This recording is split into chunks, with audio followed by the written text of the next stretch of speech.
오늘은 종려 주일로 우리 모든 성도들이 알고 있는 날입니다. 1년에 한 번씩 돌아오는 일이지만 왜 이런 기념일을 만들었는가 한번 생각해 보면 하도 잘 잊어버리니까 그래요. 날마다 생각하고 살아야 되는데 그걸 잊어버리고 사는 게 우리 인생들의 특징입니다. 타락한 인간은 자기 좋은 것은 안 잊어버리는데 그렇지 않은 것들은 별 자기의 위기 없는 것들은 쉽게 잊어버리는 것이 인간이 아닌가 싶습니다.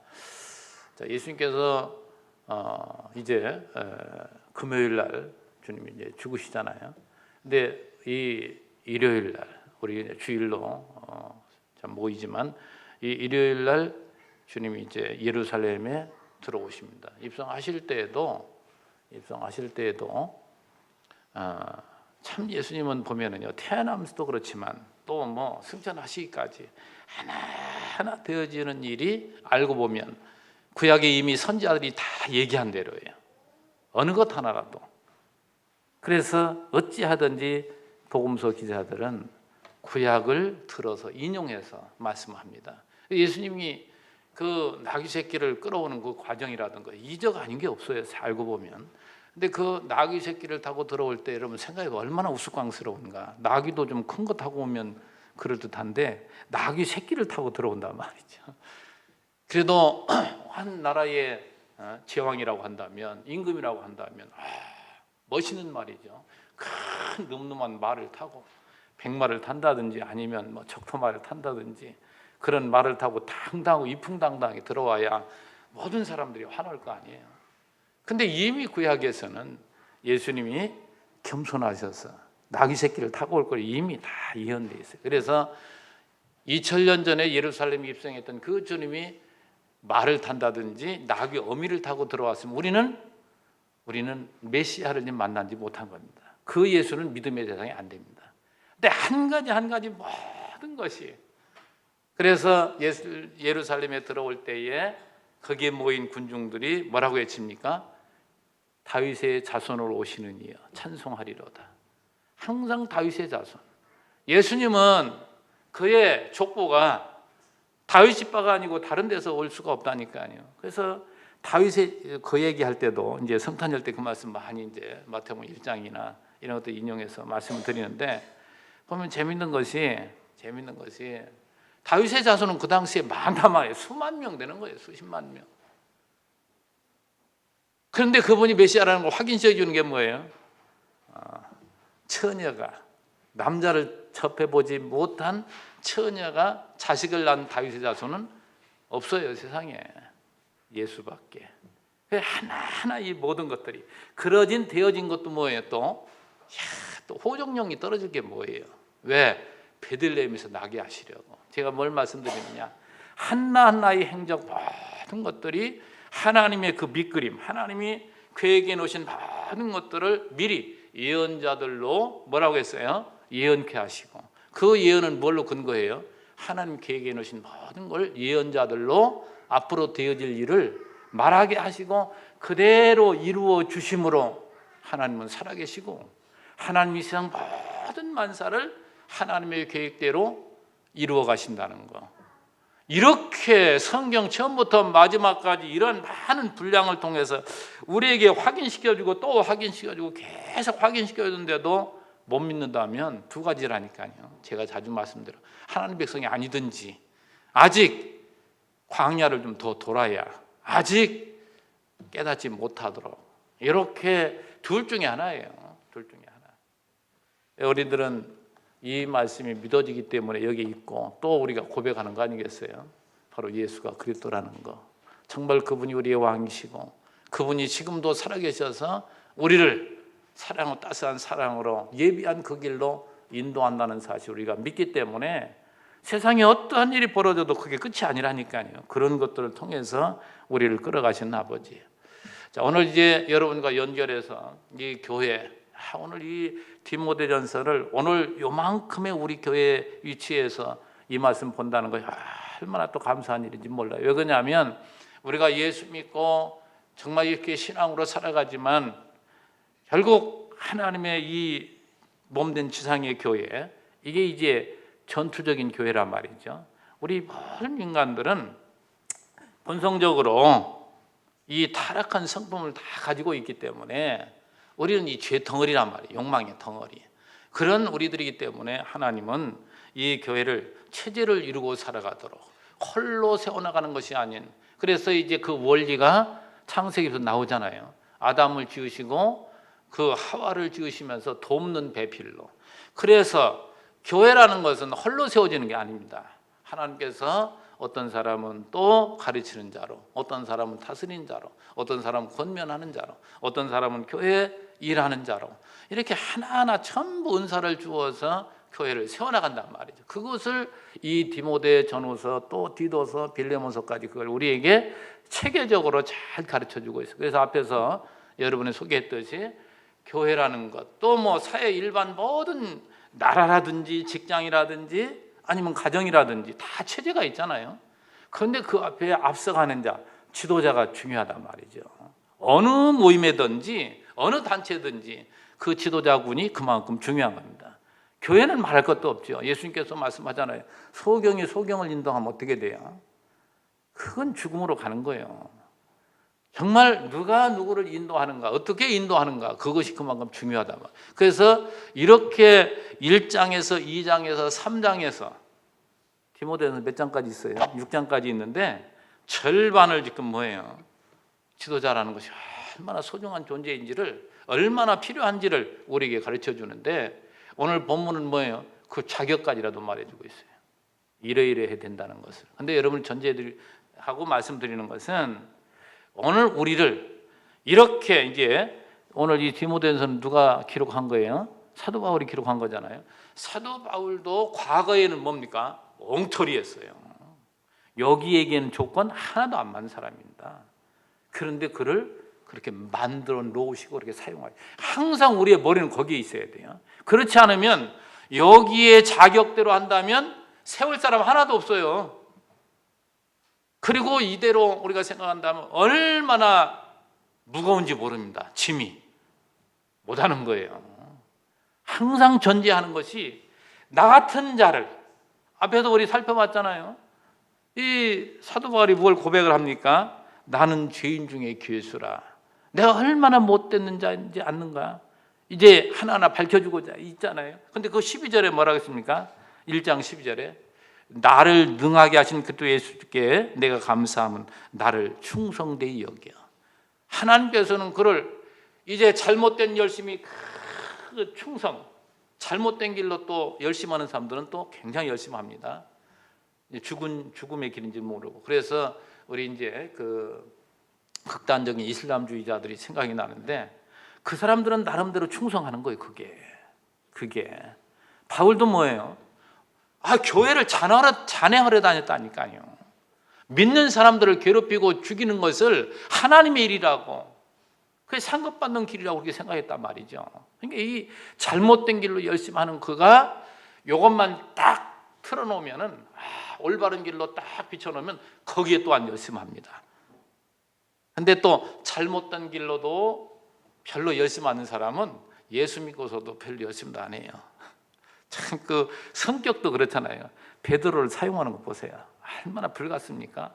그런데 그가 쓰임 받는 거 보세요. 얼마나 귀하게 쓰임 받는 거예요. 그래서 지금 전제하는데, 오늘 우리들을, 이렇게 못된 우리들을 이렇게 고쳐 놓으셔서 우리 이렇게 사용하신다는 거, 이걸 늘 염두에 두고서 이 말씀을 받으셨으면 해요. 자, 앞에서 우리 지도자들은 뭐 해야 된다고요? 기도하는 걸 게을리하지 말라고 그랬죠. 기도해야 된다. 그 대상은 모든 사람들, 특별히 높은 자리에 있는 사람들, 또 임금들, 그들을 위해 기도해라. 왜 기도하라고요? 성도들의 평안한 신앙생활을 위해서. 그렇게 앞에서 말씀하고, 이제 여러분에게 간단하게 거기를 또 다시 한번 설명을 드리면, 남자들에게 뭐라고 말합니까? 분노와 다툼 없이 거룩한 손을 들어 기도하게 하라. 지금 디모데에게 지금 1차적으로, 너가 지금 에베소 교회 가서 이제 목회를 해야 될 텐데, 그 남성도들 그렇게 뭐예요? 자존심 강하고 그렇게 꼿꼿한 그들을 이제 거룩한 손을 들어서 분노와 다툼 없도록 기도하도록 하라. 자, 그것을 여러분에게 설명을 드렸어요. 우리 남성들 정말 이 모든 잘못된 이러한 생각들을 이제 교정만 시켜놓으면 올바른 길로 걸어가게 돼 있죠. 특별히 그 여성도들에게 조용히 배우라. 자, 여기서 나오는 것이 뭐라고 했어요? 소부와 강과 정절로서 단장하는 것이라고 그랬죠. 이것이 바로 신앙의 인격인데, 여러분 역사적인 그 배경을 우리는 꼭 기억해야 돼요. 제가 이 성경 해석의 원리를 말씀드릴 때 항상 문법적인 해석, 그 다음에 역사적인 해석, 그 다음에 신학적인 해석, 항상 신학적인 해석으로 결론을 내려야 돼요. 서론은 뭐라고요? 문자적인 해석, 본론은 역사적인 해석. 그 역사적인 해석도 그만큼 중요한 거예요. 그러니까 역사적으로 보면 여러분 그 유대인 사회도 그렇고 그 당시 헬라 문화도 그렇지만 지금 또 아랍 있는 사람들 보세요. 전부 여성들은 뭐예요? 집안에 들어가 있어야 되고 학교도 안 보내잖아요. 과거 유교 문화권에 있는 우리나라도 마찬가지였어요. 남자들은 학교 보내지만 여자들은 무슨 학교 보내냐. 이래가지고 여성들은 배우지를 못했다 이 말이죠. 예수님 당시에 그 당시의 사회 문화도 그렇고 교회 상황도 그랬다 이 말이죠. 그러니까 여성도들이 뭐예요? 배우지를 못한 여성도들이 이 잠깐의 이 말, 남자와 여자가 평등하고 뭐 이런 얘기를 조금만 들으니까 이건 잘못된 이런 걸 가지고 교회에서 뭐예요? 분란을 일으키고 교회에서 자꾸 문제거리를 만들어내고, 오늘날 교회도 조금 그런 면이 있어요. 그래서 무엇보다 중요한 것이 여성도들이 이런 소리를 들으면 도전을 받고 뭐 해야 됩니까? 배워야 되죠. 그래서 사도 바울은 너희들 조용히 배우라 이 말이죠. 배우라. 그리고 뭐예요? 그 당시 사람들에게 너희들은 가르치는 거가 남자를 추구하는 건 나는 금한다.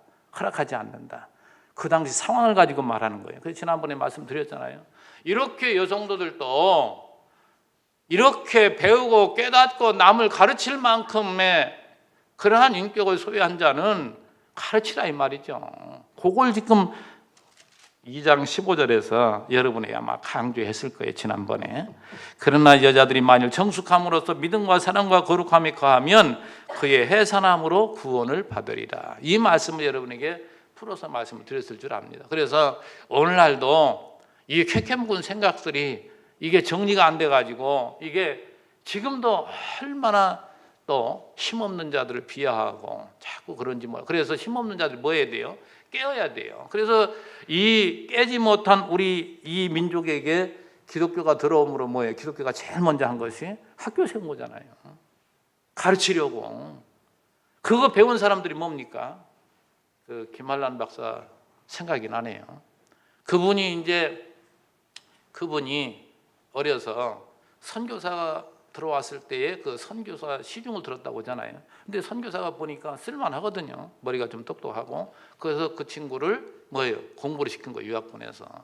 배우고 깨우친 겁니다. 그래서 이화학교를 세운 거잖아요. 그러니까 이렇게 배우고 뭔가 이렇게 깨닫고 뭔가 아는 사람이 일을 하지, 그렇지 못하면 일을 할 수가 없다 이 말이죠. 여러분 예수 믿는 것도 마찬가지예요. 우리 평생 예수 믿어야 되는데, 평생도록 우리는 성경 말씀을, 하나님 말씀을 받아야 되는데 하나님 말씀 모르고 되겠어요? 하나님 말씀을 확실하게 알고, 왜? 이게 하나님을 우리에게 계시하는 유일한 말씀이니까. 유일무이해요. 이게 바로 진리란 말이죠. 성경 외에는 뭐예요? 다 비진리예요. 근데 이 비진리들도 전부가, 비진리는 이런 다른 종교들도 보면 다 나름대로의 가르치는 거 있잖아요. 그래서 어떤 사람들은 모두가 알고 보면 인류의 평화를 위한 것이고 이런 쪽으로 이해를 하려고 하잖아요. 그게 아니에요. 이런 것들, 다른 이방 종교들이 얘기하는 것들은 요만큼의 이치를 가지고 전체인 줄 알고 그렇게 가르치는 건데, 이 전체적인 맥락을 가지고 보면은 얼마나 치우친 것이고 잘못된 것인가, 그걸 우리가 이제 알 수가 있는 것이죠. 그래서 여러분에게 말씀드리고자 하는 것은, 이 성경의 진리를 올바로 알 때 우리는 여기에서 참 힘이 있고 여기에 정말 우리는 큰 자가 되는 거예요. 그래서 이러한 사람들은 이제 가르칠 수도 있고, 여자가 왜 남자를 주관하지 못하나요? 지난번에도 말씀드렸지만 주관한다, 이런 뜻을 말씀드렸잖아요. 뭘 말씀드렸습니까? 이 타락한 인간은 어떠한 세상적인 힘을 가지고 지배하려고 든단 말이죠. 그러나 그리스도가 오신 이후에 이 기독교에서 전한 이 진리는 뭘 얘기해요? 사랑의 힘. 누구의 사랑의 힘입니까? 하나님께서 우리를 얼마나 우리를 여겨주시는가. 이 사랑의 힘이 우리로 하여금 뭡니까? 그만큼 끌어가는 거예요. 이게 진정한 지도자라 이 말이죠. 그만큼 우리 여성도들이 배우고 깨닫고 정말 하나님의 은사 따라서 큰 자가 된다면 좀 남자도 또 그렇게 따라오지 못하는 사람이 있잖아요. 이런 사람들을 사랑의 힘으로 가정을 끌어가고 다 하는 거예요. 요즘 이 세계 지도자들 보세요. 얼마나 여성 지도자들이 많아요. 또 독일 총리가 생각이 납니다. 그분이 목회 자녀라며요.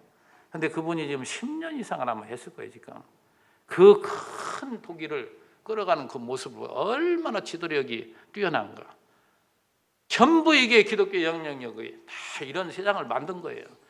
그런데 아직도 우리나라를 보면 이런 것들이 아직 많이 고쳐야 될 부분이 많은 것을 우리가 보게 됩니다. 자, 오늘 여러분에게 이제 이 지도자의 그 구분을 이제 감독과 집사로만 지금 여기 13절까지 이렇게 나옵니다만은, 자, 우선 오늘 1절에 7절 여러분과 함께 읽어본 그 말씀이 이 감독의 직분과 그 자격에 대해서 말씀이 조금 있습니다. 자, 먼저 감독의 직분을 얻으려 하는 자, 감독의 직분을 수행하려고 하는 자의 자격 기준에 대해서 먼저 말씀해 주고 있습니다. 자, 그렇다면 여기 감독이라고 나오죠. 우리 지금 현재 우리 교계를 보면은 감리교계 통해서는 감독을 이렇게 지금도 쓰고 있대요.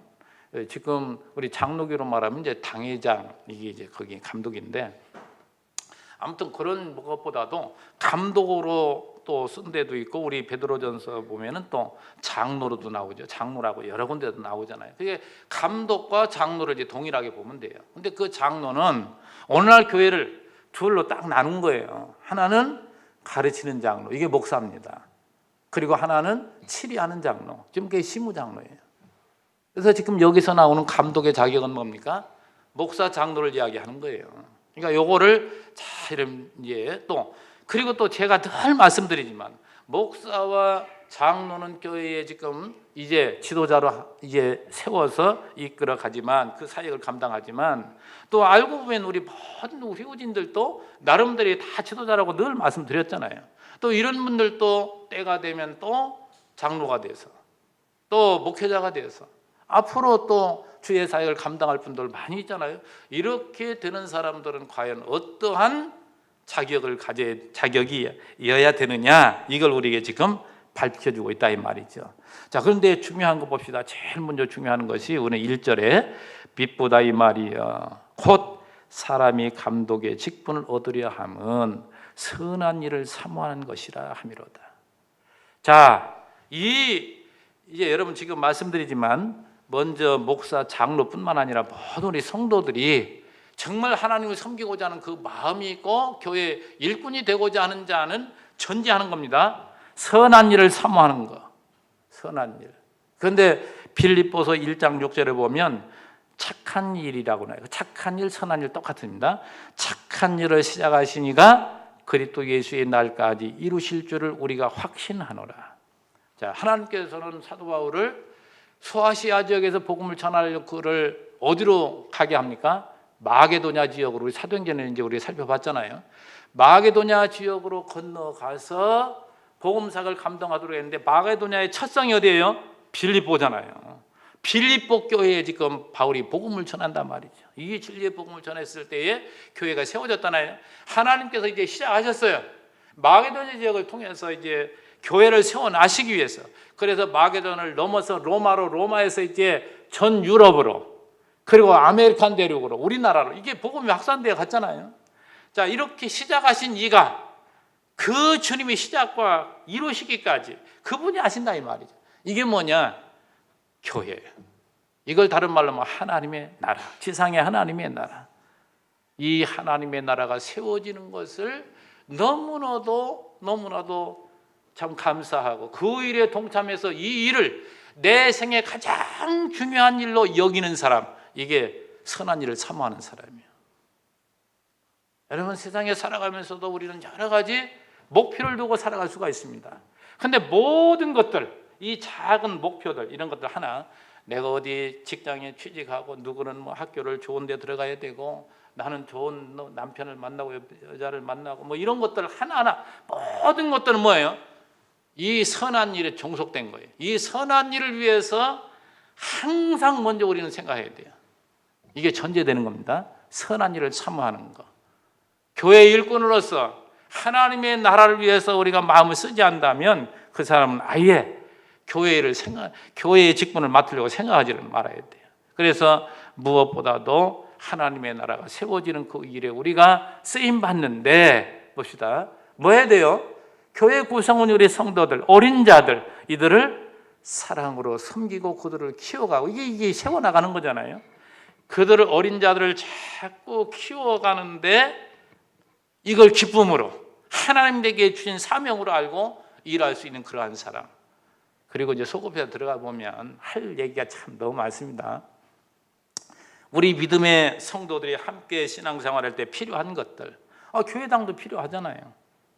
이런 것들을 아끼고, 또 우리 성도들이 여기에서 예배드리고 서로 교제하며 살아갈 때 필요한 이런 것들 아끼고, 또 뭡니까? 정돈하고, 우리가 함께 청소도 하고, 이런 것들 하나하나가 모두 뭐예요? 선한 일을 사모하는 일에 전부 이게 관계된 거란 말이죠. 이게 이런 근본적인 마음을 가지고 있는 자라야 바로 이렇게 교회의 지도자가 될 수 있다는 얘기죠. 자, 이제 구체적으로 이 감독의 참 감독하려는 자의 그 행위에 대해서 말씀합니다. 너무 많죠. 요거 하나하나가 아까 처음에 얘기한 대로 안 걸리는 사람 없다니까요. 제일 먼저 나오는 얘기가 뭐예요? 이것부터 걸려요. 뭐가 나오느냐? 책망할 것이 없으며. 세상에 책망받을 일을 않는 사람이 어디 있어요? 다 그렇게 살아가는 게 인생인데, 그만큼 다시 말해서 누구에게든지 비난받을 만한 일을 하지 않는 그런 사람, 비난받지 않는 사람, 이런 사람을 지금 여기서 얘기하는 거죠. 아까 예를 들어서 사도 바울을 말씀드렸습니다마는 하나님께서는 이것이 아니구나 하고 예수를 붙잡고, 예수를 만나고 그를 붙잡고 살아가는 완전히 옛 것들을 버립니다. 이것들이 하나하나 이제 뭐예요? 하나님의 그 은혜에 성령께서 나를 깨닫게 하시고 이제 이 길로 갔다면 반대 방향으로 줄을 따라서 가도록, 이 십자가의 길이란 말이죠. 이런 사람을 지금 얘기하는 것이죠. 그런 사람이 어찌 그렇게 책망받을 일이 많겠어요. 그 다음에 나오는 말씀은 한 아내의 남편이 되며, 한 아내의 남편이. 그래서 절대 목사 장로 세울 때 두 아내 둔 사람은 절대 금하고 있습니다. 지금 현재 교회 헌법에도 그렇게 되어 있고 절대 그래요. 절대. 그런데 또 장가 안 간 사람 어떠느냐? 사도 바울도 장가 안 갔어요. 여기는 그런 얘기는 안 들어있잖아요.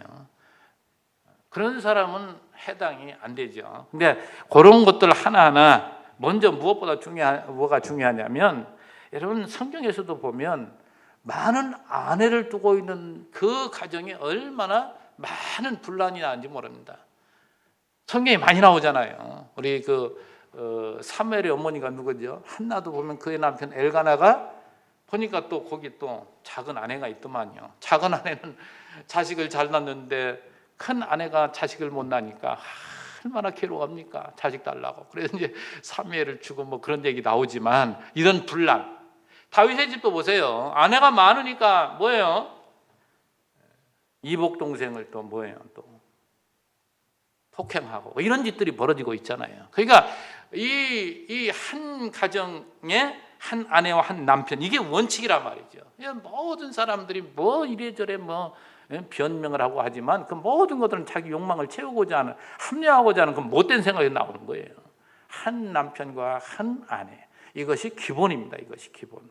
그래서 반드시 교회의 기도자가 될 사람은 한 남자를 두고 한 여자를 두고, 이걸 지금 여기서 얘기하는 것이고, 그 다음에 이어서 절제하며.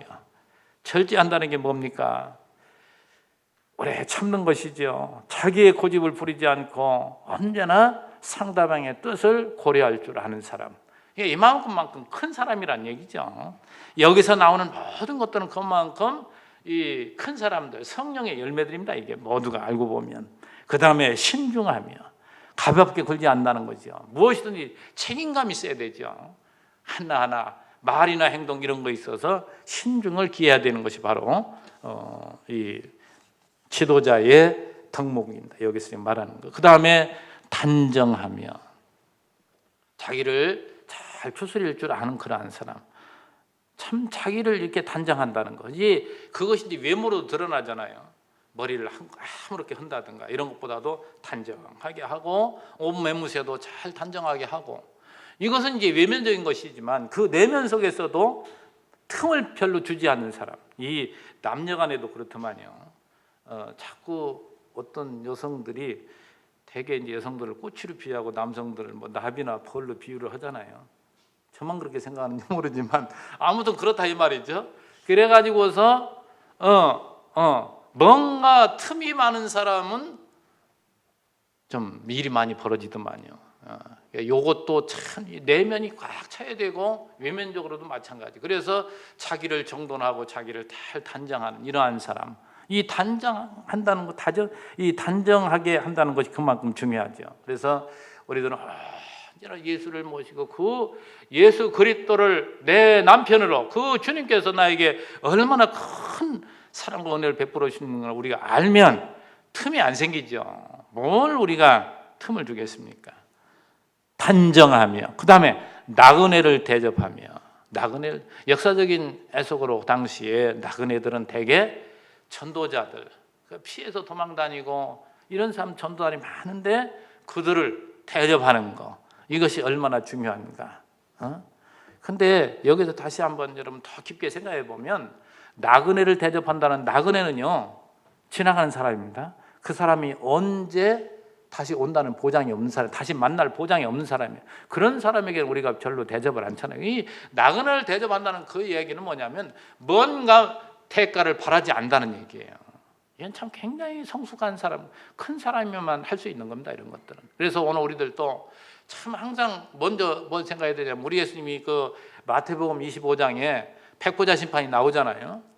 자, 예수님께서 이제 그 보좌에 앉으셨는데 그 앞에 누가 나와요? 양과 염소.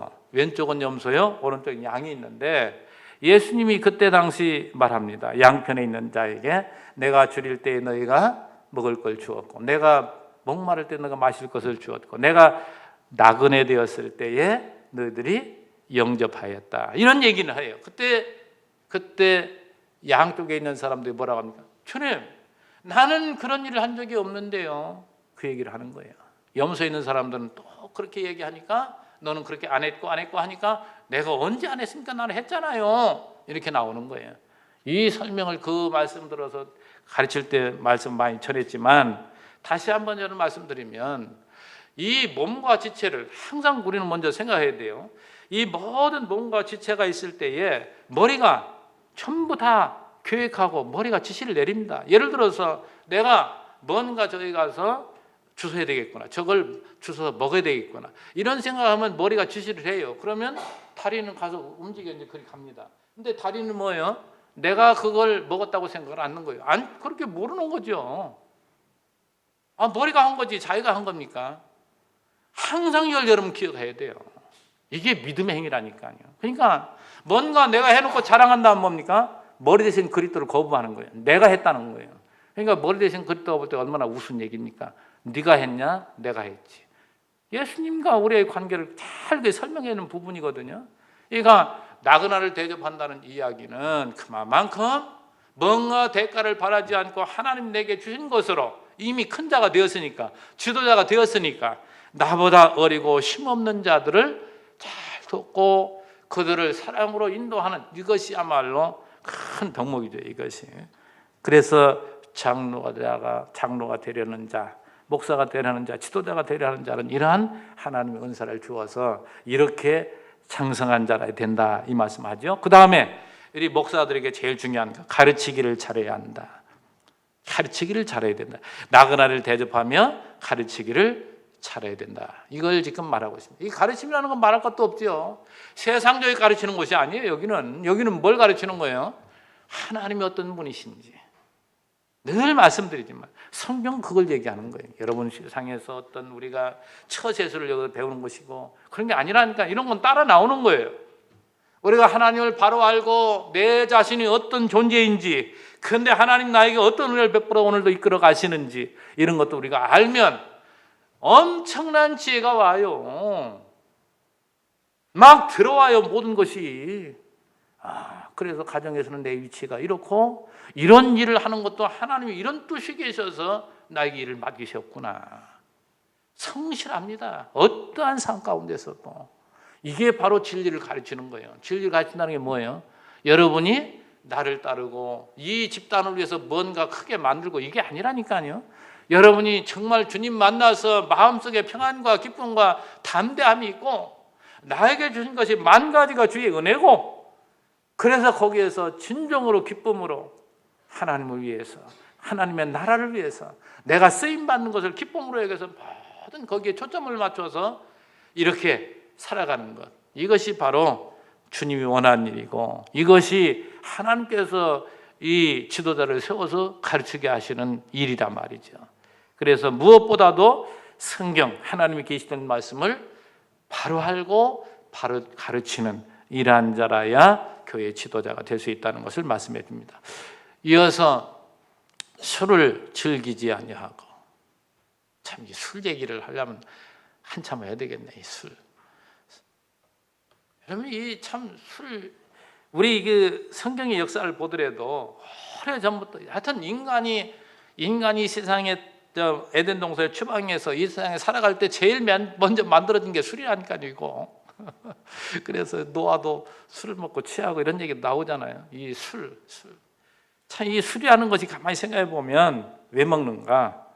기분 좋아 먹고 기분 나빠 먹고 막 다 핑계를 다 대지만 정말 이 얼마나 고달픈가 세상에.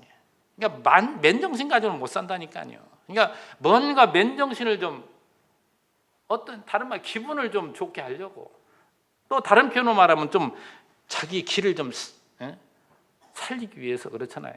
예를 들어서 사람들이 이렇게 모여서 뭔가 이렇게 할 때에 이 녀석은 뭐 어쩌고저쩌고 자기 잘난 체 하고 뭔가 세상에 이런 것들 가지고 자랑하고 그럴 때에 한쪽에서 이게 참 푹 그런 거에 좀 스트레스 받는 사람 뭐 합니까? 술을 더 먹잖아요. 더 먹고서 딱 이 하면 너 이제 이렇게 나가는 거죠.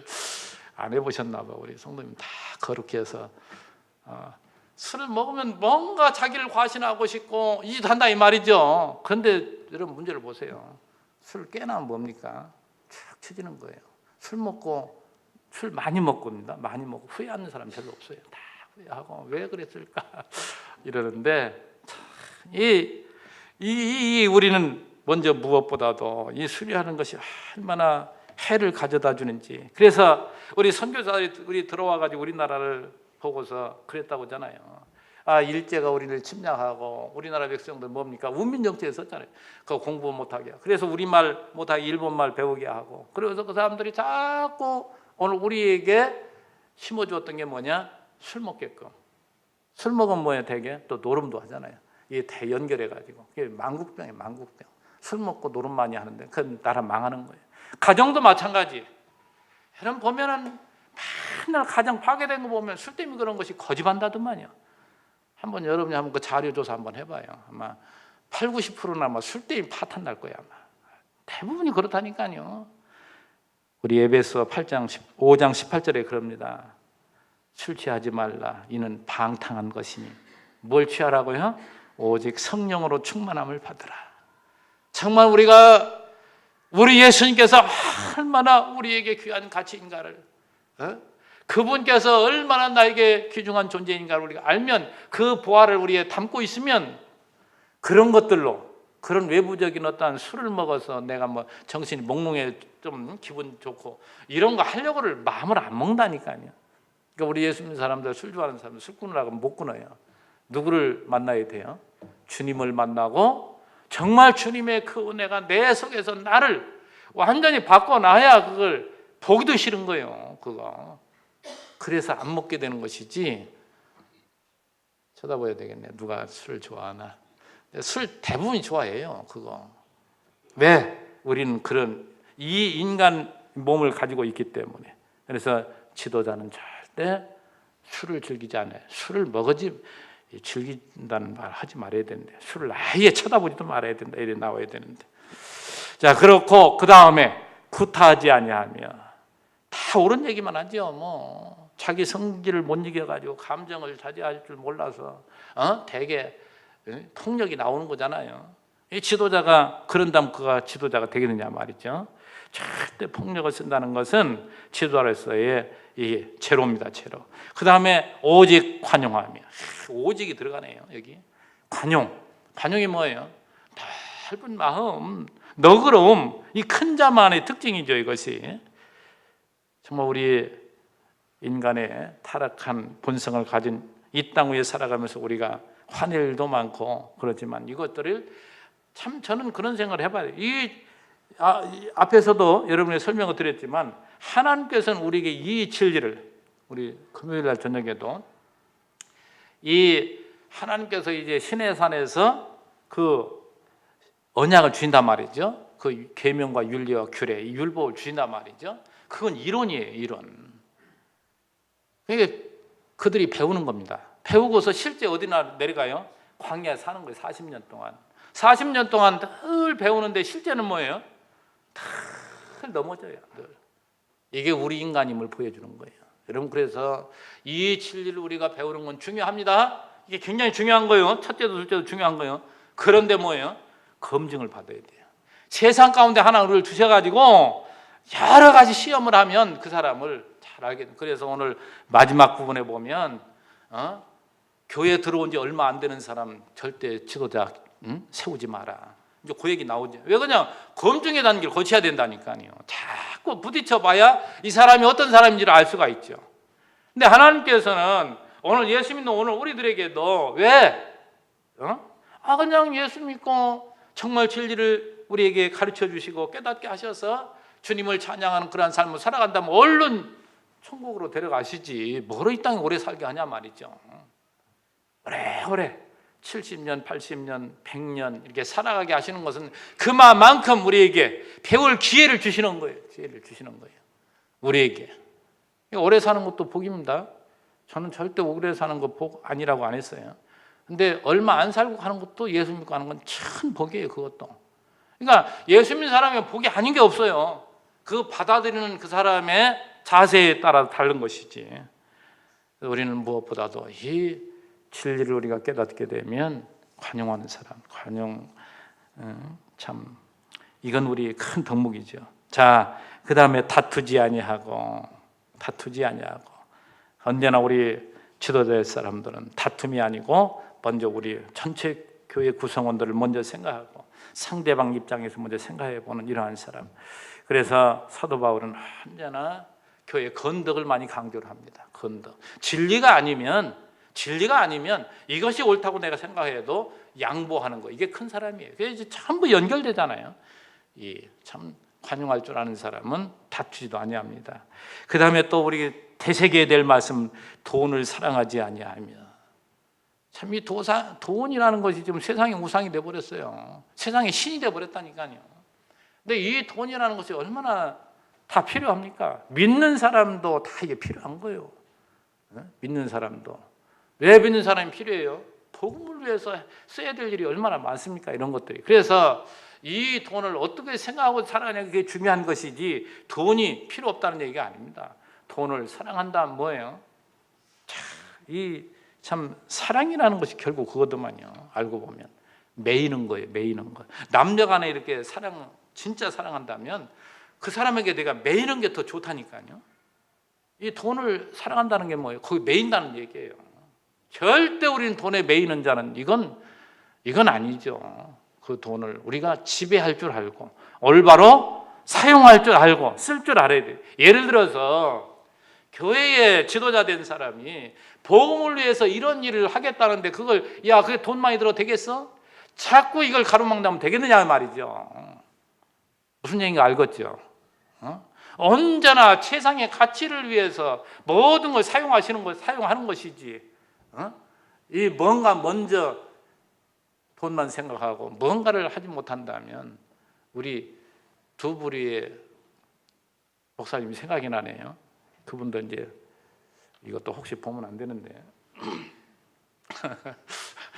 두 부류의 목사님이 생각이 났다고 말씀드리는데 그분들이 이제 사돈을 맺었는데 한 분은 그저 교회를 위해서 모든 걸 막 쓰는 거예요.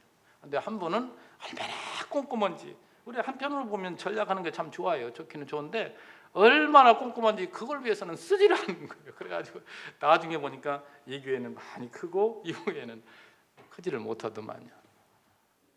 무슨 말씀 드리고 싶으냐? 언제나 쓸 때는 쓰고 그렇잖아요. 돈이라는 것이 주머니에 넣어가지고 안 쓰는 것보다 그걸 꼭 쓸만할 때 쓰면 얼마나 기분이 좋습니까? 얼마나 당당하고. 이게 지도자의 덕목이란 말이죠. 절대 돈에 매이지 않아야 된다. 자, 그 다음에 너무 많네요. 너무 많아요. 다음은 부활주일이니까 또 다른 쪽에서 거기 4절 5절 말씀까지만 보고 마칩시다. 4절 5절 4절 자기 집을 잘 다스려 자녀들을 모든 공손함으로 복종하게 하는 자라야 할지며 그러면서 5절에 가로하고 사람이 자기 집을 다스릴 줄 알지 못하면 어찌 하나님의 교회를 돌보리요. 참 이 가정이 그러면 중요한 거예요.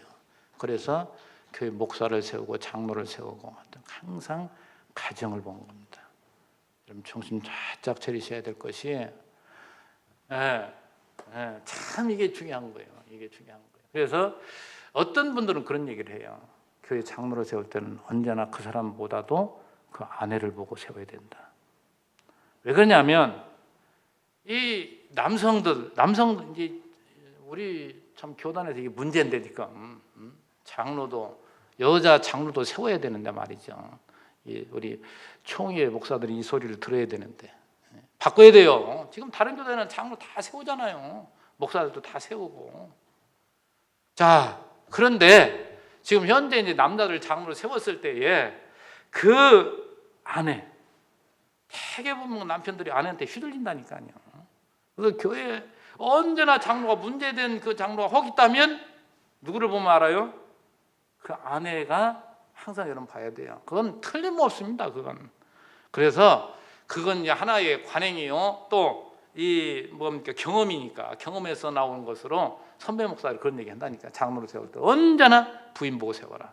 근데 그게 일리가 있는 얘기예요. 오늘 얘기하잖아요. 사람이 자기 집을 다스릴 줄 알지 못하면 어찌 하나님의 교회를 돌보리요. 여러분도 신앙생활 하면서 이제 권사가 되고 장로가 되고 또 뭐 장로가 안 되더라도 자기에게 어떠한 역할을 맡겨줄 만큼 감당할 이런 사람들은 점점 우리가 성장한 사람들은 자기에게 가장 이 가정이라는 게 뭐예요?